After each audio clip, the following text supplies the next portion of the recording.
Olá, o CNJ, a Justiça da Justiça, oferece agora o programa que liga você ao judiciário em todo o país. E nesta semana temos uma entrevista especial com o futuro Corregedor Nacional de Justiça, ministro Humberto Martins. Nós entendemos que a Corregedoria ela tem um papel fundamental, um papel de prevenção, um papel de orientação e, sobretudo, de fiscalização em busca de uma justiça mais rápida, eficiente, produtiva e de qualidade. Além da entrevista, o programa vai mostrar: a Paraíba cria um centro de conciliação e mediação e estimula a solução pacífica de conflitos.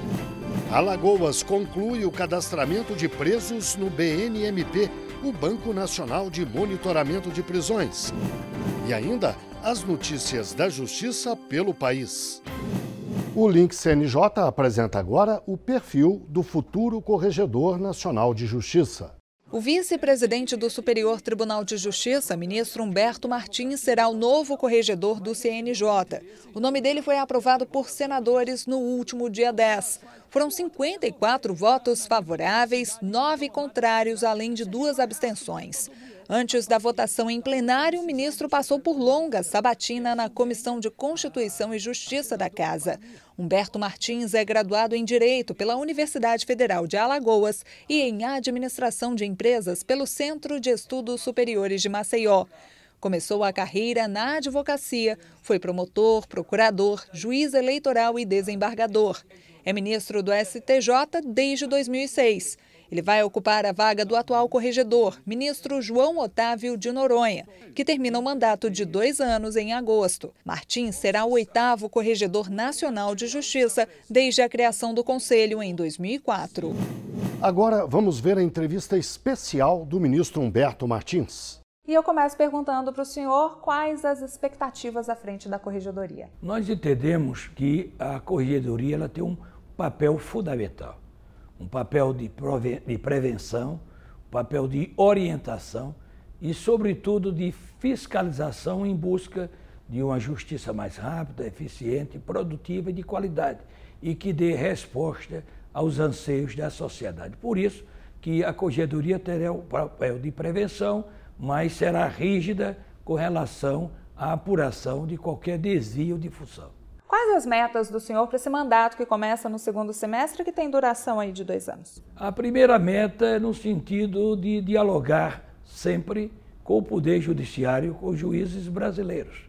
E também exigir no sentido de se cumprir as competências que são atribuídas ao corregedor, como fiscalização dos cartórios, através dos concursos públicos, também acompanhar e ao mesmo tempo participar com o presidente do Conselho Nacional de Justiça com relação aos presídios brasileiros, também ter junto aos juizados especiais federais e estaduais atribuições no sentido de que possa cumprir as leis específicas no sentido de uma justiça mais rápida, uma justiça onde prevaleça o princípio da oralidade, da imparcialidade, da rapidez, da transparência, da informalidade, que esse é o objetivo dos juizados especiais cíveis e criminais. E também tratar junto a Justiça do Trabalho, a Justiça Militar, a Justiça Eleitoral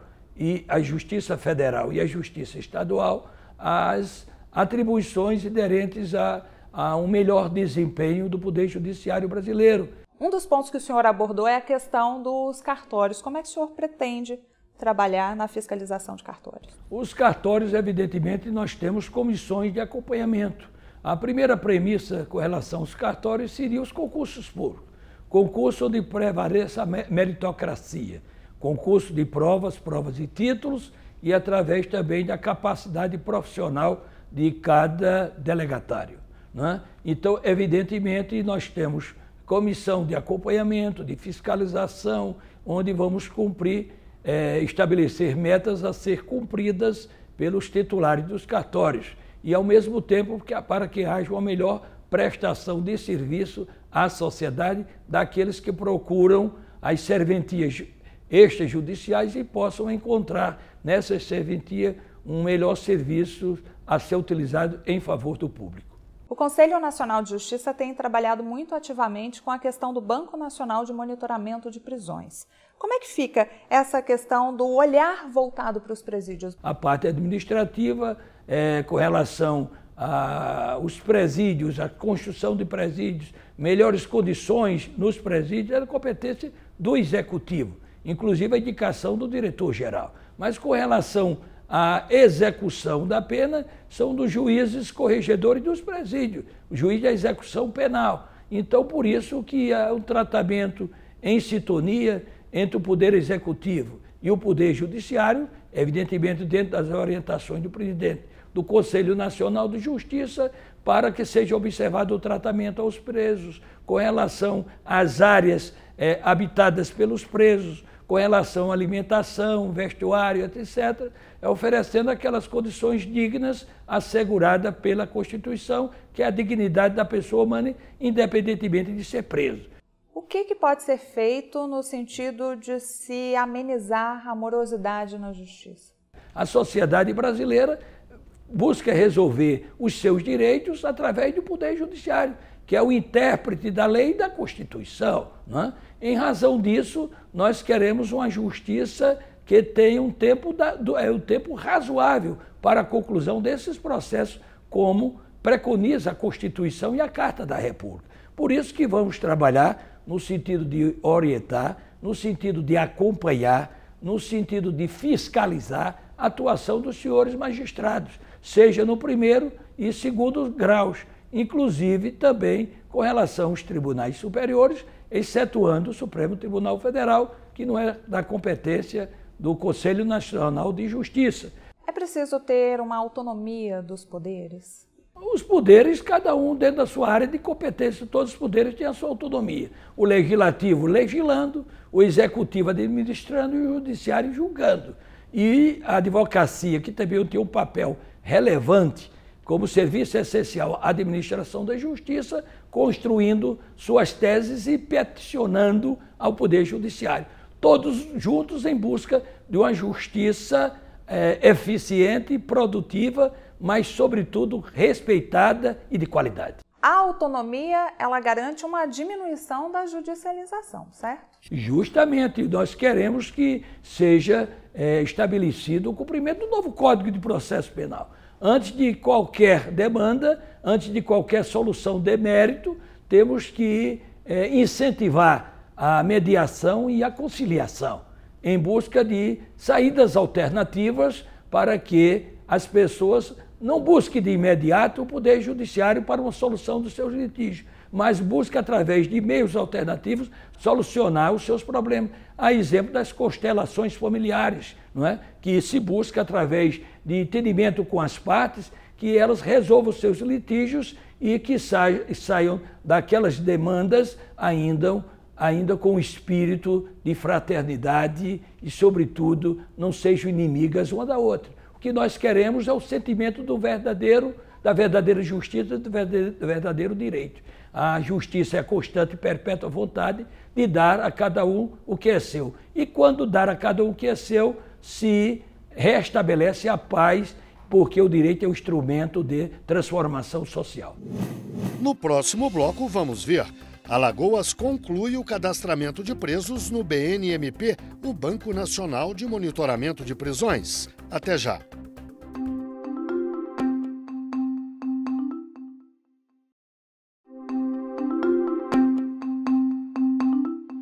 O Link CNJ está de volta e fala agora do Centro de Conciliação e Mediação da Paraíba. Essa nova unidade é fruto de uma parceria entre o Poder Judiciário e o Instituto de Educação Superior do Estado. Inaugurado o Centro de Conciliação e Mediação da Zona Norte, no bairro de Tambaú, na capital paraibana. A unidade é fruto da parceria entre o Tribunal de Justiça da Paraíba, por meio do Núcleo Permanente de Métodos Consensuais de Solução de Conflitos, NUPEMEC, e a Faculdade IESP.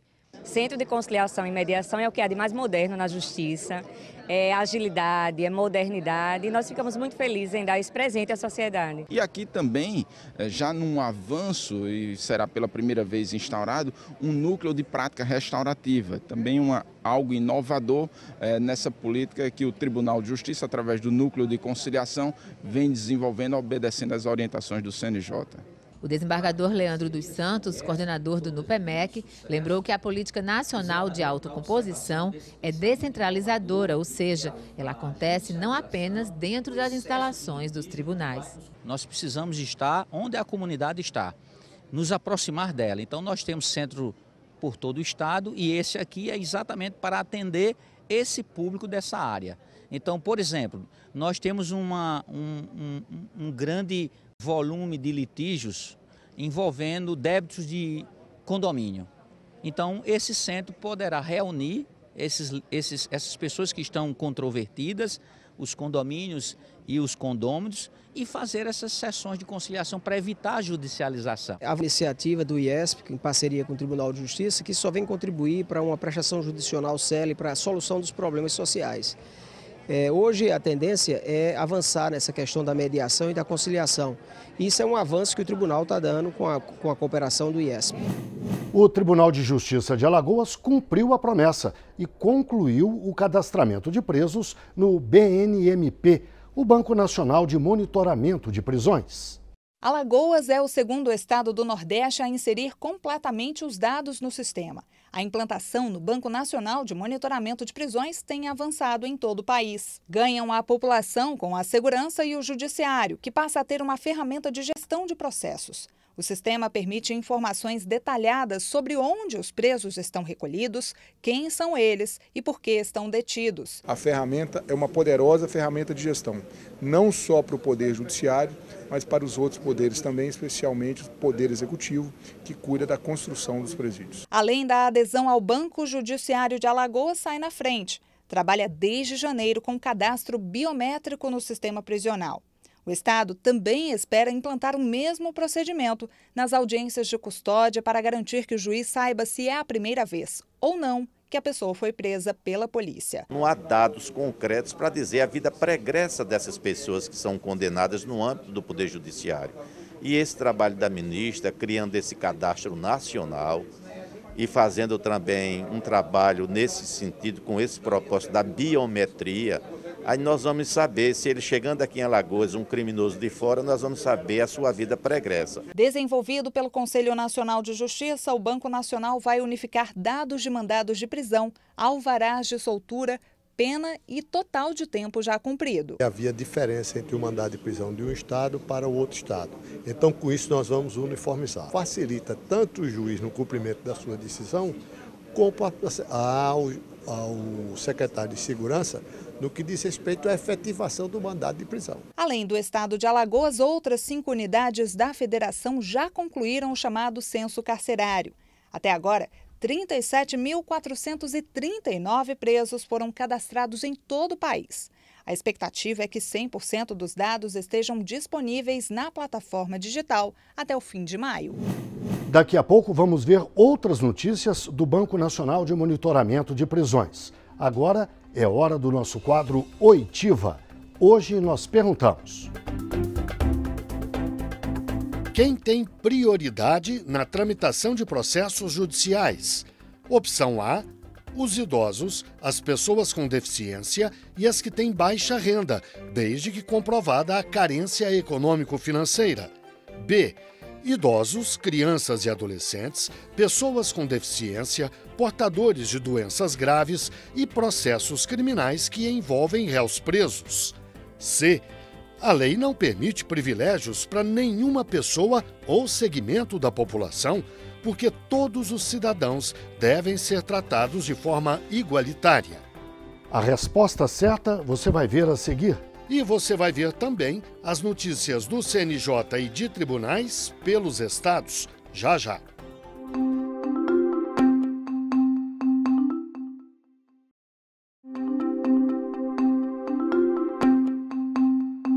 O Link CNJ está de volta com a resposta do nosso quadro Oitiva. Hoje nós perguntamos: Quem tem prioridade na tramitação de processos judiciais? A resposta certa é a da letra B. Tem prioridade os idosos, crianças e adolescentes, pessoas com deficiência, portadores de doenças graves e processos criminais que envolvem réus presos. Tudo isso está previsto na legislação por meio dos estatutos do idoso, da criança e do adolescente e da pessoa com deficiência, além do Código de Processo Civil e de uma resolução do CNJ. Agora vamos ver notícias do CNJ. O CNJ quer ver de perto a realidade das mulheres presas no país. Até agora, 18 estados e mais de 20 unidades prisionais foram visitados. À frente da iniciativa está a juíza auxiliar da presidência do Conselho. Andremara dos Santos esteve no Centro de Reeducação Feminina Maria Júlia Maranhão, na Paraíba. Conheceu o espaço voltado para detentas grávidas e lactantes e avaliou as condições vividas por elas. Nos agradou ver que, pequeno ou grande, existem condições adequadas e dignas para acolher a mulher em situação de prisão que esteja grávida ou lactante, porque o fato de estar grávida ou de estar amamentando não significa um alvará de soltura necessariamente. A depender da sua situação pessoal, ela deverá permanecer presa, mas o importante é que esteja em condição, em um lugar separado, onde a criança que porventura ali esteja não se sinta presa ou não esteja, e que esteja num ambiente digno. Vários projetos sociais desenvolvidos para presas foram apresentados. Um deles é o Castelo de Bonecas. A proposta quer dar mais dignidade às mulheres encarceradas para evitar a chamada violência institucional. Nós vemos assim toda a humanização necessária que o CNJ tem dado para a causa das mulheres. A gente, enquanto Coordenadoria da Mulher, tem visto que a ministra Carmen Lúcia tem tratado, de fato, essa questão com muito carinho, com muita atenção, que é necessária realmente e essencial. Para o juiz Carlos Neves, a visita é essencial e revela a atuação do Tribunal de Justiça paraibano no sistema prisional feminino. Verificar em loco as iniciativas locais com relação ao cuidado que nós temos com as presas grávidas e lactantes, além de outros projetos sociais importantes, né, que vão demonstrar ao CNJ a atitude proativa que nós temos com relação ao cuidado da mulher, não só grávida e lactante, mas também no quadro geral da Paraíba. Também na Paraíba, a juíza Andremara dos Santos se reuniu com representantes do Grupo de Monitoramento e Fiscalização do Sistema Carcerário, juízes da execução penal e da violência doméstica.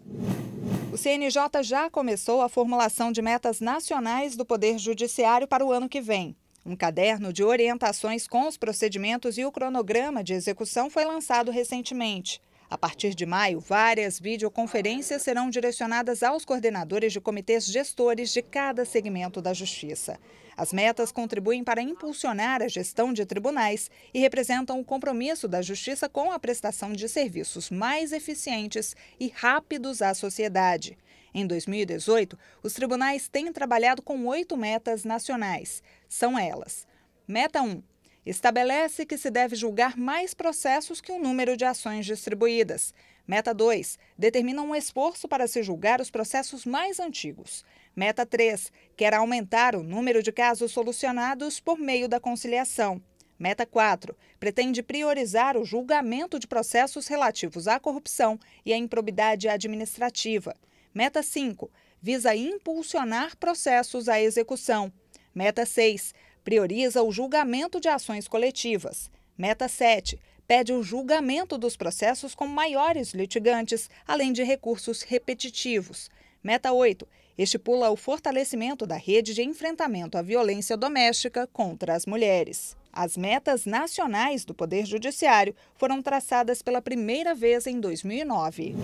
Presidentes de tribunais de justiça de todo o país estiveram em Brasília reunidos com a presidente do CNJ e do STF, ministra Carmen Lúcia. Eles discutiram a implantação do Banco Nacional de Monitoramento de Prisões, a situação do sistema penitenciário e a necessidade de diminuição da superlotação dos presídios. A presidente anunciou a realização de mutirões carcerários e o cadastro biométrico das pessoas encarceradas. Os esforços concentrados vão ser feitos assim que o levantamento integral dos detentos terminar. A intenção é analisar os processos de presos provisórios e dos que já cumprem as penas. Esse cadastro dos presos, que está sendo agilizado nos estados, no Espírito Santo não está sendo diferente. Nós constituímos uma força-tarefa para agilizar esse trabalho. Esperamos concluir esse trabalho no mês de maio, dentro do prazo. E é muito importante, importantíssimo, porque isso aí vai atingir o Brasil todo. A próxima reunião com representantes dos tribunais de justiça está marcada para o mês que vem. É hora do Giro pelo Brasil, as informações que chegam de todas as partes do país. Pernambuco trabalha para concluir a tempo o cadastramento de dados de presos no novo Banco Nacional de Monitoramento de Prisões. Até agora, pouco mais de 5% das informações foram disponibilizadas na plataforma digital. A expectativa do Tribunal de Justiça do Estado é finalizar esse processo até o dia 10 de maio. Em março, 190 juízes e 60 servidores foram treinados para operar o sistema. Informações preliminares indicam que Pernambuco tem 29 mil detentos. O Brasil tinha em março 308 presas grávidas e 206 em fase de amamentação. É o que revela o censo feito com essas mulheres espalhadas pelas penitenciárias do país. O levantamento do Conselho Nacional de Justiça é considerado inédito e vai ser atualizado todos os meses. Os dados, no entanto, não levam em conta o número de gestantes e lactantes que cumprem prisão domiciliar, porque elas não estão custodiadas no sistema prisional. Todas as informações ficam disponíveis num banco de dados que pode ser acessado na página do CNJ na internet. O banco é alimentado pelos grupos de monitoramento e fiscalização do sistema carcerário. Cada estado terá até o 5º dia útil de cada mês para lançar as informações apuradas no mês anterior. A medida garante mais transparência ao judiciário.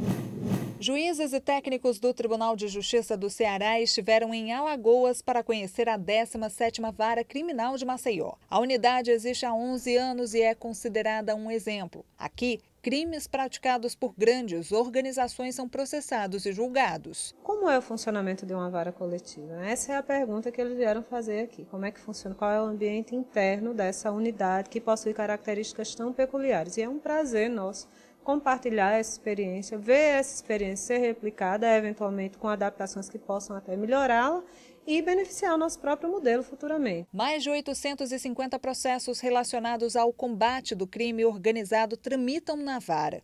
Os visitantes vão levar o modelo pioneiro para o Ceará. O presidente do tribunal já planejava a criação de uma vara dessa natureza, mas é fato que com as atuais ocorrências nos presídios e que foi divulgado por toda a imprensa, o governador prontificou-se e junto com a Assembleia aprovaram a lei dando recursos para que nós possamos instalar essa vara. Então, já era algo estudado, já era algo necessário, mas veio a impulsionar. Com o combate à violência e a atuação da vara, os alagoanos já sentiram estatisticamente uma queda nos índices de criminalidade. O resultado é o que nós obtemos através da criminalidade em Alagoas, né? É dado patente através da imprensa, que noticia todos os índices que estão cada vez mais decrescentes. Então, se as polícias, né, juntamente com o Ministério Público, não tiver um apoio do Poder Judiciário através de uma vara dessa especialidade, não tem como se combater. Vamos ao nosso quadro, O que é a Justiça para você? Veja o que pensa o cidadão. A justiça, para mim, é a forma de regular as divergências e unificar a população, né? Acabar com os conflitos e manter o ambiente, a sociedade mais harmônica. Justiça, para mim, é como símbolo. É cega, não enxerga cor, raça, nem classe social. É o equilíbrio. Ela não pende para o lado dos poderosos. Esta edição do Link CNJ termina aqui. Na semana que vem, voltaremos com outra edição inédita na quinta-feira, às 9h30 da noite. E o programa tem reprises, aos sábados, 12h30, às terças-feiras, 7h30 da manhã. Muito obrigado pela audiência e até o próximo. CNJ, a Justiça da Justiça.